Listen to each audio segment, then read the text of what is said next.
Tonight, new reporting by 5 Investigates is spurring calls to regulate a revolving door within Minnesota state government. Investigative reporter Eric Rasmussen found a former manager at the Department of Public Safety directed taxpayer dollars to a private company that later hired her. Right, Kevin Lindsay, you might remember this former state employee first raised eyebrows when we revealed she was managing Minnesota's 911 system while living in Virginia Beach. And only days after she resigned this year, there was a new job waiting for her with a familiar government contractor.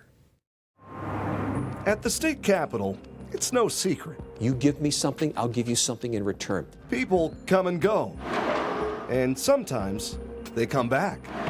Legitimacy, trust, confidence, these are critical. Lawmakers become lobbyists. It doesn't look good, doesn't smell good. Civil servants turn state contractors. My name is Sandy Stroud. I am the Public Safety Director here at One Spatial. But the story of Minnesota's now former 911 program manager Sandy Stroud stands out. It should absolutely be investigated. Even to longtime legislators and veteran watchdogs. In government, it's not just whether or not you have a real conflict of interest, it's whether there's a perception of it. 2 top emergency managers are out of a job at the Minnesota Department of Public Safety. Stroud quit just days before this report by 5 Investigates revealed that she had been managing Minnesota's 911 system while living full-time in Virginia Beach.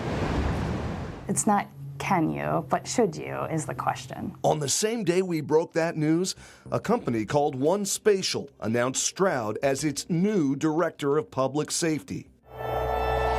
One Spatial, the same software company collecting hundreds of thousands of dollars from the state of Minnesota since 2020 to develop its next-gen 911 system. As Minnesota's 911 program manager at that time, 5 Investigates found Sandy Stroud's name is all over those contracts, directing taxpayer money to the company that later hired her. What we need is a culture change throughout state government. We shared our findings with Republican State Rep Kristen Robbins. In 2023, Sandy Stroud personally received this contract proposal from One Spatial. Stroud was also assigned to manage another contract with One Spatial to conduct training. What would you tell folks at home about why something like this matters? It matters because taxpayers are footing the bill. They don't want people to individually benefit from their tax dollars. It's very important that we have clean, transparent government. Adding to our solution set. Stroud is not accused of breaking any laws.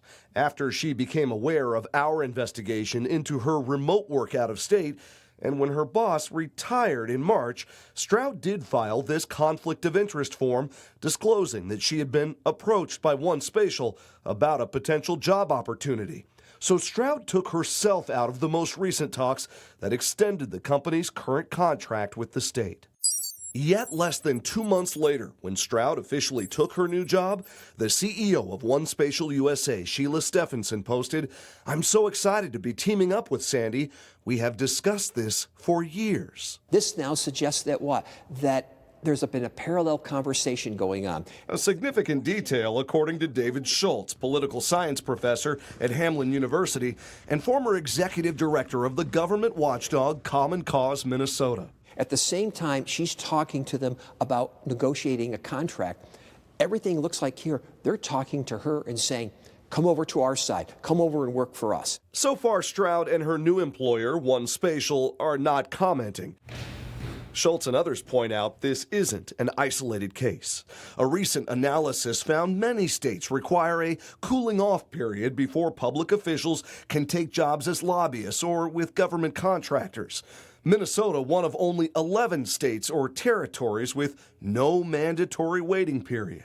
I think the big takeaway here is what happens in the future. When we first launched our investigation in May, University of Minnesota professor Larry Jacobs was among those calling on the state to take action.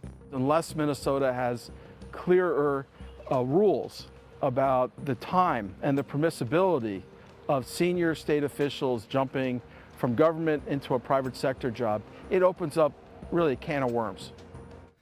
Most of the experts we spoke with told me a lasting solution to this issue might in fact have to come from the legislature, but others point out there is already a state code of ethics. Of course, that's something Sandy Stroud insisted she was following. What does the Department of Public Safety say about all of this? Lindsay, we have been asking literally for months. In fact, the communications director for DPS simply stopped responding to my follow-up requests until just recently. Now, no one will sit down with us, but the agency says it's, quote, confident in the processes it has in place for choosing vendors. And, you know, it added that Sandy Stroud was not the person who actually signed those contracts with the company that later hired her. We'll see what happens at the legislature. Yeah, no cooling off period makes it too easy. It's very easy. Thank you, Eric. Thanks,